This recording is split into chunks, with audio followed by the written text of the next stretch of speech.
The next technique I teach is begging palms.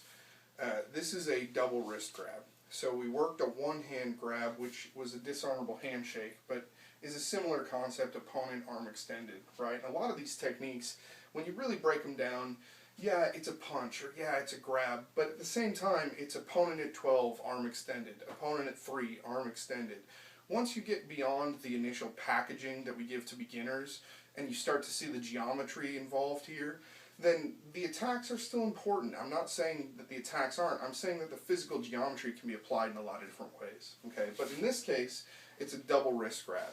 And at this point, again, we're going to start covering a lot of our basic wrist grab escapes, right? If it's the straight wrist grab, you bring the hand to the opposite shoulder, pulling through the thumb gate. If it's the crossed wrist grab, you use the counter grab. If you have to use two hands, you can do that. Here we have a double straight wrist grab.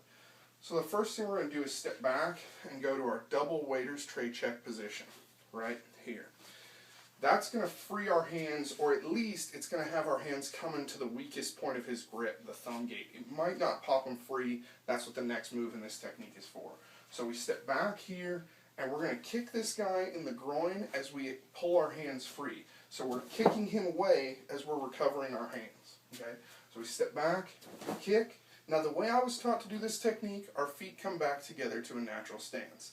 I've seen a lot of different variations on the footwork here. I've seen a lot of different variations on the targets. At the end of the day, what's important is know what you're teaching, know why you're teaching it, and make sure that you can convey those instructions to your students. You could kick this guy in the knee, you could kick him in the hip, you could kick him in the groin, you could kick him in the bladder. What's important is hit your targets, right? The basic way I teach it, back, groin and retrieve, feet together. Then we're going to step, we're going to kick him up into the torso. The idea is when we hit him in the groin, we got this effect.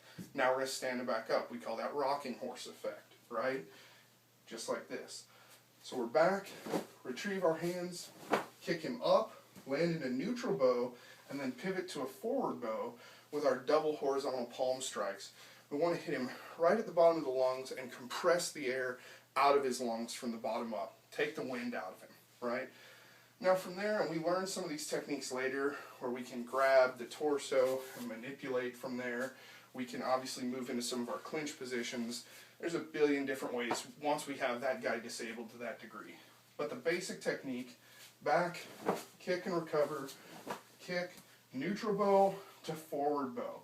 That transition for force, we've done this before, right? Neutral to forward. We're doing the same thing here. Neutral to forward. And I want students to really learn how to brace and generate force with their hips, with their legs, with the torque in their body, and then put that force into their opponent.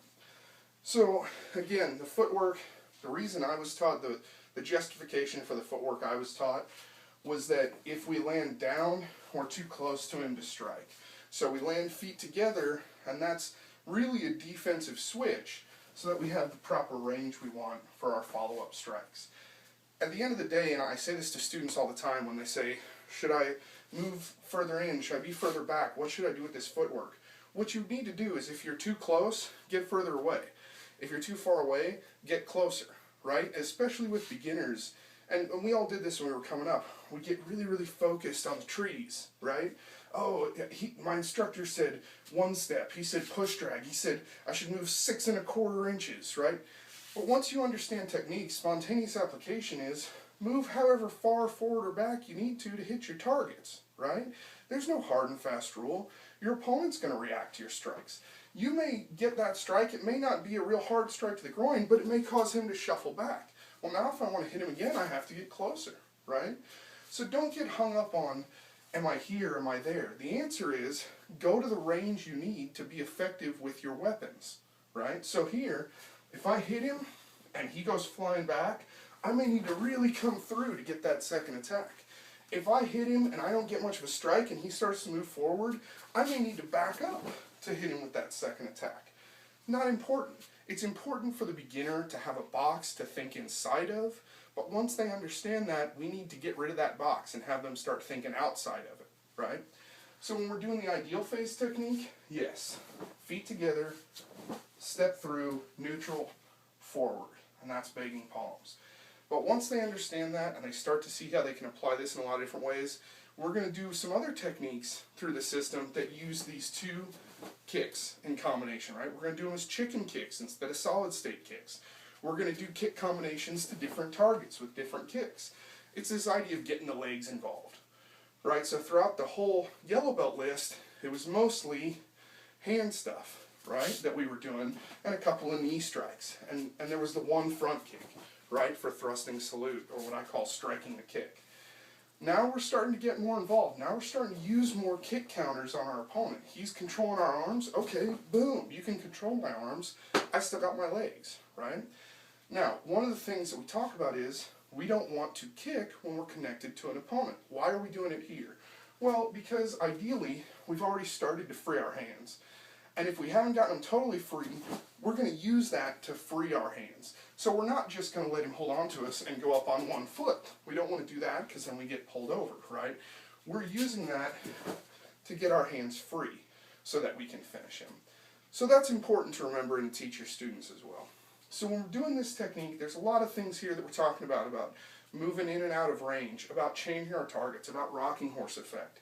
These are all basic lessons for beginner students who've learned just enough kenpo now that they're starting to sort of see how this works. They're starting to get the picture of, oh, he grabs me, I defend, I counter.